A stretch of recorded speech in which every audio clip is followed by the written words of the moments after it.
Hello అండి, నా పేరు హైమ. నేను పుట్టపర్తి వెళ్ళి హైదరాబాద్ వస్తున్నాను. కర్నూలు దగ్గర మీకు యాక్సిడెంట్ అయింది కదండి. ఆ యాక్సిడెంట్ దగ్గర దూరంగా ట్రాఫిక్ జామ్ అయింది. ఎందుకు అంత జామ్ ఆగి ఉంది? సాధారణంగా అది ఆగే ప్లేస్ కాదు. ఆగి ఎందుకు ఉంది అని అడిగితే అప్పుడు నా పక్కన కూర్చున్నాడు కాబట్టి డ్రైవర్కి తెలుసు. డ్రైవరు అక్కడ కాలిపోతున్నట్టుంది మ్యామ్, బస్సు కాలుతుంది అక్కడ అన్నారు. సరే గబగబా ఏదైనా హెల్ప్కి వెళ్దామా, అసలు ఏమన్నా పోలీసులు వచ్చారా లేదా అని నేను గబగబా కారు దిగి వెళ్ళానండి. వెళ్ళేసరికి బస్సు తగలబడిపోతుంది. కొంతమంది కింద కూర్చుని ఏడుస్తున్నారు, ఎవరెవరు ఉన్నారని ఏడుస్తున్నారు, కొంతమంది టెన్షన్ పడుతున్నారు, ఇలా ఉన్నారు. ఆ బస్సుకు సంబంధించిన వాళ్ళు అలా వాళ్ళ పరిస్థితి అలా ఉంది. ఇంకా మిగిలిన వాళ్ళ ఫోన్లు అన్నీ కూడా పాప అందులో కాలిపోయాయి. చాలామంది దగ్గర ఏమీ బయటకు వచ్చిన వాళ్ళ దగ్గర ఏమీ రాలేదు.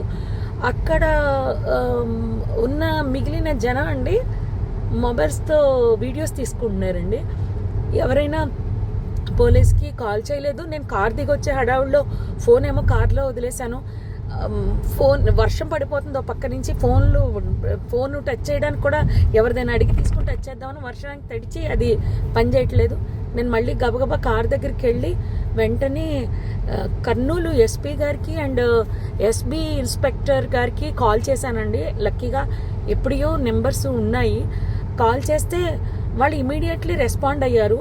వాళ్ళు రెస్పాండ్ అయిన కాసేపటికి రూరల్ సిఏ గారి బృందం అంట వాళ్ళు వచ్చారు.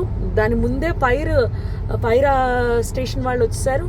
అండ్ ముందు ఫైర్ స్టేషన్ వాళ్ళని నెక్స్ట్ ఫైర్ సిబ్బంది, నెక్స్ట్ అంబులెన్స్, పోలీస్ వారు వీళ్ళందరూ వచ్చేసారండి. అప్పటికే ఒక ప్రైవేట్ వెహికల్లో ఒక 6గురిని హాస్పిటల్ పంపించారు. నాతో అతను ఎవరో హరీష్ అంట, ధర్మవరానికి చెందిన అతను. పాపం చాలా మంచి వ్యక్తి ఆయన కూడా. ఆయన ఒక 6గురిని ప్రైవేట్ వెహికల్లో ఎక్కించి పంపించారు. తర్వాత వీళ్ళు వచ్చాక ఒక 5గురిని అంబులెన్స్లో ఎక్కించడం జరిగింది. ఆయన తీసుకెళ్లారండి. ఆ తర్వాత ఈ లోపలనే మొత్తం ఎస్పీ గారు, పోలీస్ సిబ్బంది అందరూ వచ్చేసారు. అసలు ఆ మాంసపు ముద్దలు కాదండి, నిజం చెప్పాలంటే చాలా దారుణం అది. అస్థిపంజరాలు అలా సీట్లలోనే చూసేసరికి అసలు నాకైతే వల్ల కాలేదు. ఎవరైనా ఫ్యామిలీ అండి, చాలా ఆ ఫ్యామిలీ ఎంత బాధపడుతూ ఉంటారో. నేను అది తట్టుకోలేకపోయాను. వస్తూ అక్కడ ఆంజనేయ స్వామి గుడి దగ్గర ఆగిపోయి నదిలో మునగడం జరిగింది. నిజం చెప్పాలంటే చాలా బాధాకరం అండి. ఎవరు కాపాడడానికి అవకాశం లేదు.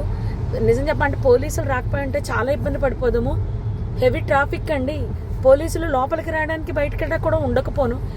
ఇన్ఫర్మేషన్ ఇవ్వడంతో క్లియర్ చేసుకుంటూ వస్తూ మొత్తం లోపలికి వచ్చారు. అంతా ఆఫ్ చేశారు, మంటలు ఆఫ్ చేశారు.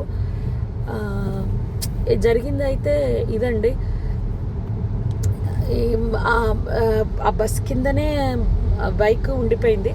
ఆ బైక్ని కొట్టేస్తే బైక్ అతను చనిపోయి రోడ్డు పక్కకి